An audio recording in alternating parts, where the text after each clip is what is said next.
Well, hello there, my fellow rushers. How are you doing today? King Rex here, and we're finally here at Kingdom Rush Vengeance, the last game. Let's talk out this game and beat this challenge already. I am ready. Let's do it.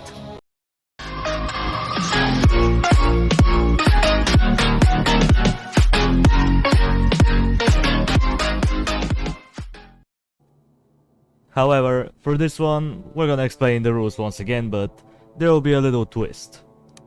Rule number 1, we're beating the main campaign, and I'm not counting the tutorial level because it doesn't even have a number. So yeah. And we're beating the campaign stage only. Rule number 2, we're playing on the highest difficulty available, which is Impossible mode, already set in. Rule number 3, here is where I was talking about the twist. Dragons will not be allowed until halfway through the game. And you're probably thinking, but why? Well, you'll see why later on. But until this level, level 8, which is halfway through the map, we're not allowed to use any dragons. Afterwards, we can use them. In this case, Merlin, Eiskalt, and Birsat, they're not allowed until this point.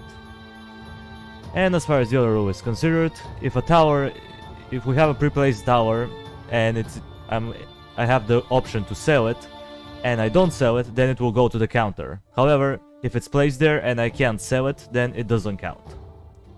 So yeah, without out of the way, let's get into it and beat this game once and for all. Alright then, well, let's see what happens. First level. You already know, it's gonna be super duper easy. Is it supposed to be even difficult? I don't think so. It's very easy. Why is it so easy? I don't know. But I'm really disappointed, like look at that. Baruch and reinforcements and zombies monk lords. What a disappointment of a level. Let's move on. Level 2. Same story. It's not difficult. Sure, the spiders were slightly problematic, at least one of them. As you're gonna see, this one right here is going to get pretty far, and I had to use my monk lords in order to beat him. Which, you know, wasn't the best gameplay of all times, but, you know, you gotta do what you gotta do. And yeah, basically this level is pretty easy. It's not too bad. Baruch is surprisingly doing a pretty decent job. Is he the best? I would say no. There's definitely better options, but... So, because of that I decided to switch to Junpei. And Junpei is quite an interesting option to say the least. Because he's one of my personal favorite heroes in the game. He has one of everything, which is the reason why he is so awesome. He has a lot of group damage, he provides with decent stalling, he can do he has support, he has a pretty good utility. And yeah, I mean, sure, it's not going all that well with him for some reason, like, he just decides not to work today. Like, wave 12 got pretty overwhelming towards the end. And I definitely could have avoided that if I used my Soul Crusher a little bit earlier, but, you know. As you can see, a lot of spiders, I used the Soul Crusher on the spiders, which was not the best option, but, you know, I tried to preserve the NOL, and yeah. Basically, we still beat this level. However, we have a little glitch here. As you can see, there's a part of the Soul Crusher that's still here. Alright then. Well, that's a little weird. And now for this one. This one is where things are about to get interesting, because here we have two completely separate exits. And that's pretty difficult to take care of. Hence why I'm using Jack-o'-lantern. He has really fast mobility, he can teleport, and his abilities are really good. Sure, two of his abilities are pretty spectacular. The one right here does his magic resistance, and if you're thinking, but why is it bad? Well, it's because part of before he delivers the damage, he takes the magic resistance into consideration, so it looks like he barely does any damage, because that's what happens, he barely does any damage. And same goes for the next one, Spirit of Vengeance. Basically, he absorbs damage and reflects 60% of the damage dealt, but again, his armor goes into consideration, it's not true damage like Gerald, like what Gerald used to do. So yeah, it's kind of meh, but the rest of his abilities, however, are insane. Like, look at that. His head, every 4 seconds, having this artillery blast doing 100 damage is ridiculous. Having the goose every 30 seconds, sure, they're a little bit hard to use, because you have to time them really perfectly in order to get them on the right spot. And yeah, it's going well, until now, because would you look at that. A lot of spiders leaked. Yeah, that wasn't perfect, but still, 14 hearts, I'm proud. Because last time when I tried it, I survived with like 7 lives, so that's a pretty good improvement. Surviving with more than double lives, or double lives to be more correct, sorry. And yeah, this level goes down. However, on this one we needed to use one tower. I know, I suck, but come on. Tell me that you won't use one tower. Maybe if I had Eiskalt, it would have been doable, but I highly doubt it. I highly doubted that I will be able to pull it off. I'm not Cosinus after all, I'm not that dedicated to the game. Or at least I don't have simply the time to do so. And unfortunately here, the Mausoleum decides to show drone to work today, because look at this last Psychopter that's coming in. Look at him. Yeah, he decides not to shoot at him. What? Come on, Mausoleum. We could have beaten this level 3 stars if it wasn't for you. If you didn't mess up, we would have been able to pull it off. But unfortunately, that's not the reality that we live in. Whatever. It is what it is. Still, pretty decent attack. And now, here we have quite a lot of problematic enemies, especially the Battle Mechas. Or at least the version of the Battle Mecha, the Mecha Boys as I like to call them, the MK9. And they're kind of a iffy one, because Jack-o'-lantern is not great against them, because, you know, he doesn't do all that much damage. So you pretty much have to rely on possession and, you know, stalling them and waiting for them to kill each other with the possession. And Mausoleum will slowly start hacking away at their health and, you know, eventually you will take them down. It just takes quite a while. This is on 4 times speed and it took quite a while to beat them. But, you know, in the end, everything goes down according to plan. And we beat it. Nice. And now for this one. This one is also kind of an easy one. It's not really difficult. Sure, the main reason why it's not difficult is because I'm using the best combo for boss levels, which is Jugo and Blazing Gems. And if you haven't tried this combo, man, I highly recommend you to try it out. It's ridiculous. Because Jugo, he can pretty much stall bosses to death, almost. Even on impossible mode, it's really good. And while he's stalling him, the Blazing Gem is just gonna hack away at his health and, you know, destroy him. Unless you mess up and the Blazing Gem doesn't target the boss for some reason, which, believe it or not, happened on this recording, so you'll see it in a minute. After we take down these battle mechas, we have some Chomper Wompers, we have those engineers, and just meh. Disappointing. Oh, this level has never been a hard one for me. Sure, if you're doing it with like really a lot of restrictions, it could be difficult, but nah, here he is. Here we have Bulgur the Golden King, the first boss. Can we beat him? I don't know. Probably yes, because the Blazing Gem will do a lot of damage, but unfortunately no. Look at that. It's targeting the battle mechas, not the boss. And Jigo has already wasted his form trying to stall the boss. So yeah, I had to sell and rebuy the Blazing Gem. And yeah, with some selling and rebuying action, we beat it. That was pretty easy. And now for this one. This one, however, was a little stinker. It wasn't going down quite easily. Because here we have Eiskalt's brothers and sisters, aka the Blue Wyverns, or whatever they were called. White Wyverns. I think they were called Blue Wyverns, but I don't remember properly. And yeah, they are kind of a pain in the butt, because they have 135 health on Impossible Mode, and they fly pretty fast. And there's not a lot of heroes other than the dragons that deal really pretty well against them. Like Junpei, he takes quite a lot of shots to kill them.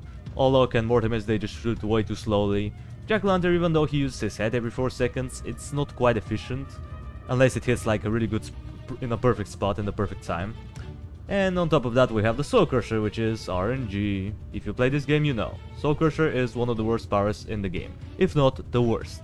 Because comparing it to the Lightning and the Rain of Fire from the other games, like, night and day differences. This ability sucks. Because you never know how much damage you're gonna do. Sometimes you're gonna do a lot of damage. Sometimes you're just gonna scratch the enemies. And sometimes you may get it fully recharged, while others he's gonna barely be getting charged up, which is, you know, not what you want from a tower like this. Or sorry, ability, my bad. This level didn't went well, but still, we did okay. However, this one, ouch. Just hashtag ouch. This one was pretty rough. Now I don't know what happened here. I apparently messed up the footage, and as you can see it's going down slower, but it's actually good, because you can see the representation of how slow the game actually is. Like, I don't care. I know that's like a few times slower than it actually is, but come on, we all know that Vengeance is moving at the speed of a snail anyway, so I don't think it makes all that much of a difference. And as you can see here, look at the ice shards. I want you to put your attention into those. Into the ice shards created by the ice witches, because they're pretty much my biggest issue in this level. Like, look at that. Look at how many they are. They're like 7.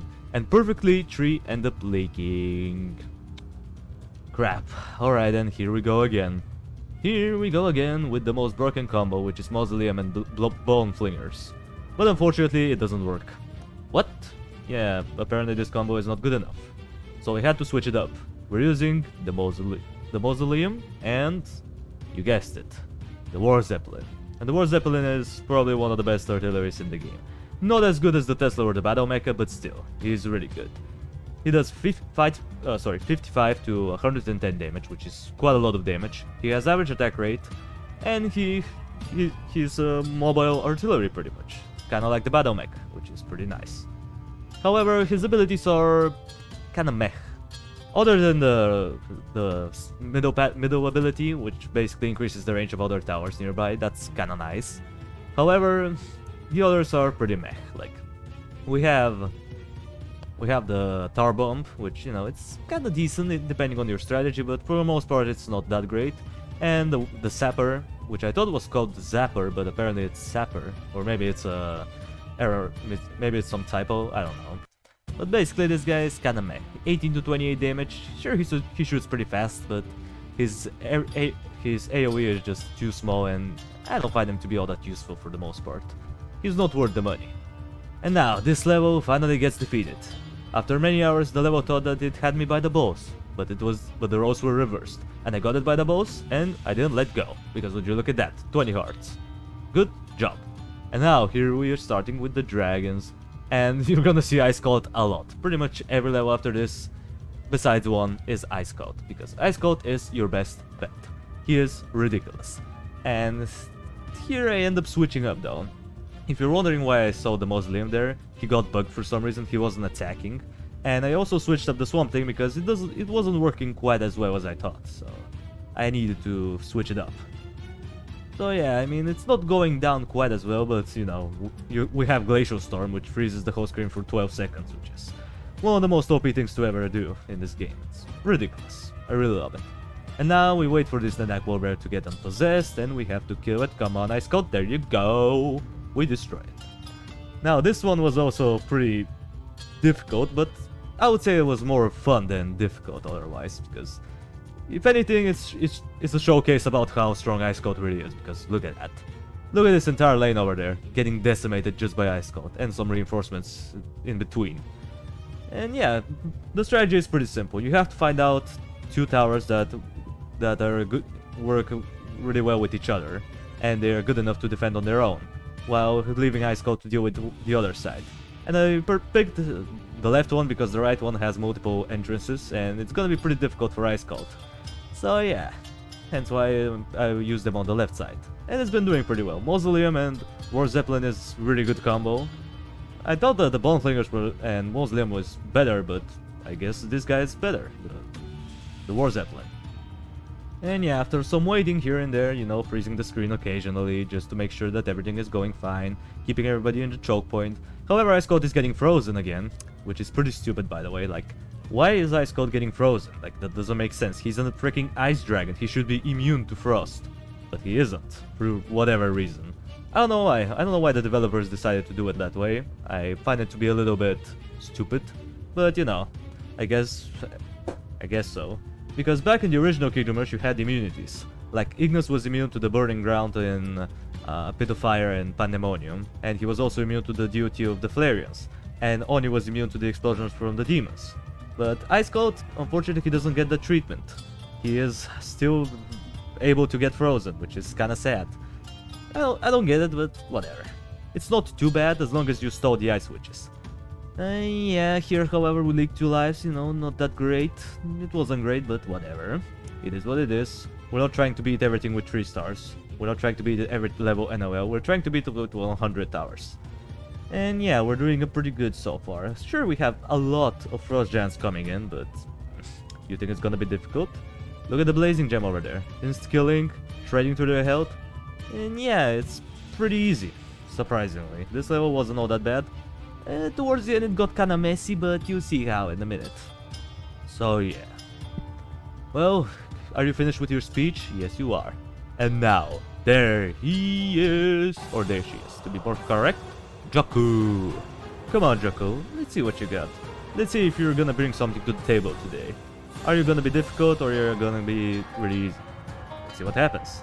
Oh, one wyvern almost ended up leaking there. Alright then, that wasn't perfect, but still. Now we're waiting. Ah. Oh no. Oh no. Oh no. I forgot about you. Damn you, ice witches. Damn you. With your little baby ice shards. With your spamming tactics. They're too good.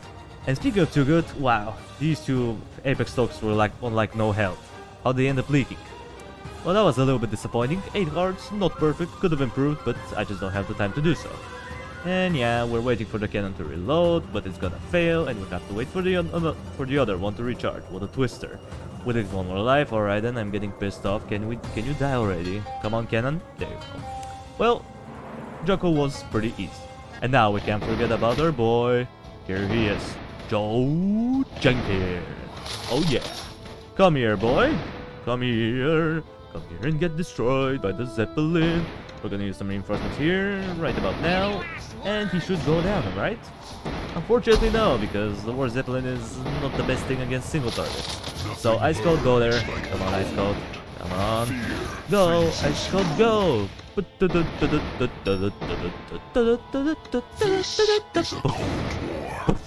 And destroyed. Well, that was a... Oh, okay, I mean, it wasn't necessary to beat him, but, you know.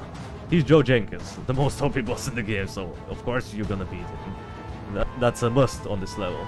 If you don't beat Joe Jenkins every time you play this level, then you're not playing it right. 100 gold for barely any effort. It's a necessity. Look at all the gold that we have, man. We have almost... Yeah. Oh yeah, there it is. 10,000 gold. Jesus, that's a crap ton of gold. And yeah, you may be thinking that it was doable with no towers, but it isn't. After wave 8, it gets really messy. Maybe on lower difficulty you will be able to pull it off with Eiskalt, but unfortunately I wasn't able to do so. And yeah, we defeat this level with no lives lost. Good job. However, this one was a little bit on the rough side, but not by all that much. You just have to memorize what comes on which wave. Because each wave brings a little bit of a different enemy.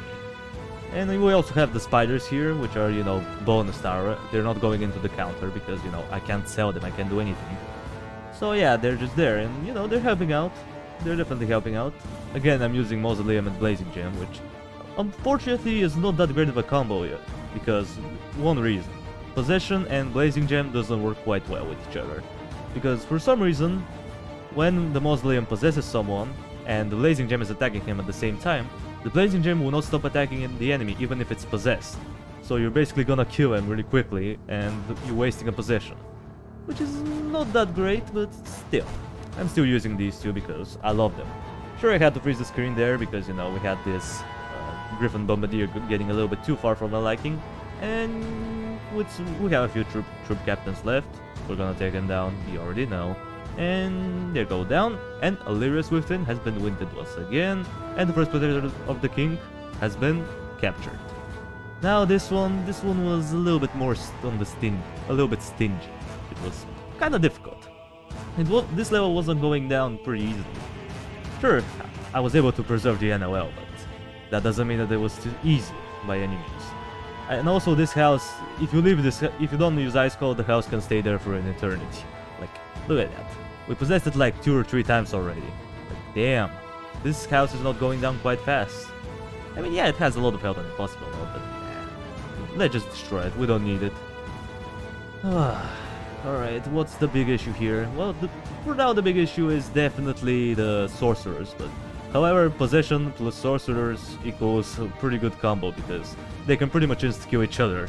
They can polymorph themselves into sheep. You'll see how in a minute. We just have to wait for a few sorcerers to come up, and look at that sorcerer. Boop! Destroyed. Turned into a sheep. Well, that was nice. However, we have these Sylvan Elves and the mages, which are kind of annoying because they have magic resistance, and, you know, Mausoleum doesn't do all that much damage, so we have to use Eiskalt. And yeah, we're gonna beat this level, and well, nice. Magnus goes down, the second protector of the king, and the sorcerer will go down as well. Nice. And now here we have Gerald the Lightseeker. The one-man army. The one-man army, huh? Let's see if you really are the one-man army. Why are you sending all of your troops at me if you're a one-man army? What? Are you afraid? I thought that the alpha males aren't afraid of anything, that they were fearless. I guess you're just a beta. I know, it's a little bit of a stupid epitome because, judging people by alpha and beta and delta and gamma and, the sigma males, if you haven't heard of it, go Google it. It's pretty stupid, and I really don't think that this is a good way to judge people. Like, come on. You really think that everyone is born a beta? Like, what? Because, yeah, so one of my friends was saying that everyone was born a beta. What do you mean? What do you mean everyone was born a beta? You're not even considered what you are. You haven't discovered your personality, your interest. You haven't even learned to speak, damn it. How are you supposed to be a beta male? Like, I just don't get it. Anyway, that was a side topic. Let's ignore this one. Here he is, Gerald. He's gonna be showcasing us that he's an alpha male. Or is he? Let's see. Can you defeat me with 3 towers? Well, would you look at that. His health is going down pretty fast. Sure, the Swamp Thing ends up dying here, but he doesn't make all that much further progress. Eiskalt just destroys him in the end. So yeah, Gerald, you're decreased to beta male. Now for this one. This one took quite a long time. It took me approximately 6 to 7 hours. And I discovered shortly after that it wasn't doable without a dragon. And even with a dragon, it's still really difficult. And the thing is that I knew that I was having 6 towers left, but however I decided to use 5 towers, just to leave 1 tower. Now I don't know why I did it, I guess I just forgot that I had 1 extra tower, but I definitely make it a little bit harder on myself. And if I used that extra tower, it would have been a lot easier, I guarantee that. Because the boss is pretty difficult. He has medium magic resistance and armor, so there's not a lot of towers that can do a good amount of damage to him, other than, the Blazing Gem. And maybe some artilleries, but the artillery attacks pretty slowly, so it's not quite the best option. Maybe you can do it with like Zeppelin, but And yeah, we're doing pretty decent for now, Swamp Thing just helping out. The reason why I'm not pulling him out of the swamp is because he may get polymorphed into sheep, and that's a heavy loss. However, here, oh, come on, no, you're not allowed. There you go. We beat him, and the first part of the level is completed. This guy, we're still fighting the sorcerer in the cutscene. All right then. All right, he dies. Linus runs away, and here we are, the last level. Sorry for the blackout there. Alright then, 99 towers. We didn't even use the over 100 towers. It would have been a little bit more fitting if I used the last one, but I just forgot, I guess. Alright then. Well, that was a little bit stupid now, wasn't it? Anyway, this level, as you can see, it's getting kinda rough. We already lost 1 life, and we're on wave 18. I mean, it's not too bad, but still, we're gonna need a lot of lives, because we have to primarily focus on the boss, because the Archdemon, even though he has a lot of health, he can die quite easily. Believe me, I had this guy die many times, and I'm really sad. And anyway, here he is. Once again, the Archdemon shows up, and this time Paragon is gonna go down. Come on, Swamp Thing, stow him! We're not doing all that much damage. Yeah, 1 Blazing Gem. Oh, come on. Stop burning my Blazing Gem. And poof, there you go, go. Yes, first phase defeated. Nice. Now let's go for the second phase. Can we beat the second phase? We have to preserve it. Yes, there you go. Oh no, we have a lot of enemies leaking over there. Merglin, you have to go there. Come on, Merglin, do your job. Damn it. Oh no. Here we go. Here we go with the last phase again. Oh, his health is going down so fast. Oh no. Merglin, come on, kill the rangers. There you go. And the boss will go down. Oh yes. Yes. We beat it after so many hours. That felt so relieving, guys. So, in the end, the question must be answered. And the question is, can you beat the main campaign of every Kingdom Hearts game with a total of 100 towers? Yes, you can do it indeed, with 1 tower less. Can you do it without the dragons? Maybe, but I wasn't able to pull it off. Still, that was pretty impressive in my books. I definitely improved my macro a lot after this challenge, and I learned a few things here and there. So yeah guys, well, that's gonna do it for the video. Thank you everybody so much for watching. I appreciate you for sticking around to the end. Subscribe if you want to see more of this content in the future, and while you're at it, drop a like on the video. It means a lot to me. And I will see you in the next one. Until it comes, that was King Rexy, over and out. Goodbye, guys.